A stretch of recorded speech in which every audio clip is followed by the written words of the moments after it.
দর্শক, নাজমুল হোসেন শান্ত নিজেকে একদম বদলে ফেলেছেন। সমালোচনা পাশ কাটিয়ে ক্রমেই হয়ে উঠেছেন রান মেশিন। টেস্টে সর্বশেষ ৮ ইনিংসে 4টি সেঞ্চুরি করে তাক লাগিয়ে দিয়েছেন এই বাঁহাতি ব্যাটার। মিরপুরে দিনের শুরুতে পাকিস্তানি বোলারদের দাপটে চাপে পড়ে বাংলাদেশ ক্রিকেট দল, কিন্তু চাপের মুখে দলের কাণ্ডারি হয়ে ওঠেন দলনেতা নাজমুল হোসেন শান্ত। পাকিস্তানি বোলারদের শাসন করে তুলে নেন রেকর্ড গড়া সেঞ্চুরি। কিন্তু মুদ্রা উল্টো পিঠটাও দেখেছে মিরপুর। মুমিনুল হকের মৌন হাহাকারে ছেয়ে গেছে ভক্তদের মন। দর্শক, ৯ রানের আক্ষেপ নিয়ে মাঠ ছেড়েছেন তিনি। শান্তর রেকর্ডের উল্লাস, মুমিনুলের নার্ভাস 90s-এর আক্ষেপ এবং মুশফিকুর রহিমের কেমিও ইনিংসের উপর ভর করে মিরপুর টেস্টের প্রথম দিনটা নিজেদের নামে রেখেছে টাইগাররা। দর্শক, দিন শেষে 4 উইকেটে 301 রান তুলেছে বাংলাদেশ ক্রিকেট দল। শুরুতে টসে জিতে বাংলাদেশকে ব্যাট করার আমন্ত্রণ জানায় পাকিস্তানের অধিনায়ক শান মাসুদ। ইনিংসের শুরুটা ভালো হয়নি টাইগারদের। 19 বলে মাত্র 8 রান করে 7 গড়ে পথ ধরেন ওপেনার মাহমুদুল হাসান জয়। তাকে আউট করে বিশ্ব টেস্ট চ্যাম্পিয়নশিপে প্রথম পাকিস্তানি বোলার হিসেবে 100 উইকেটের মাইলফলক স্পর্শ করেন শাহিন শাহ আফ্রিদি। কিছুক্ষণ পরে আউট হন আরেক ওপেনার সাদমান ইসলামও। হাসান আলীর করা বলে সালমান আলী আগার হাতে ক্যাচ তুলে দেন তিনি। আউট হওয়ার আগে করেন 30 বলে 13 রান। মাত্র 31 রানে 2 ওপেনারকে হারিয়ে খানিকটা চাপেই পড়ে বাংলাদেশ।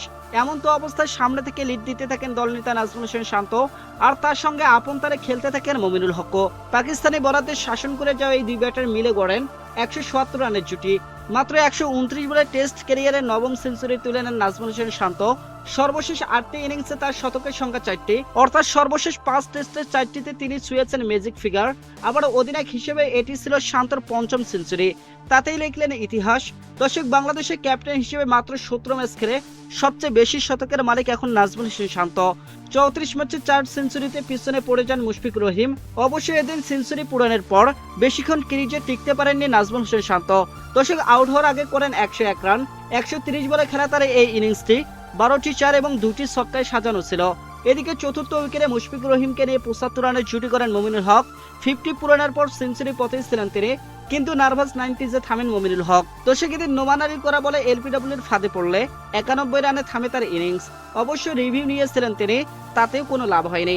দর্শক, 200 বলে খেলা মুমিনুলের এই ইনিংসটি 10টি 4-এ সাজানো ছিল।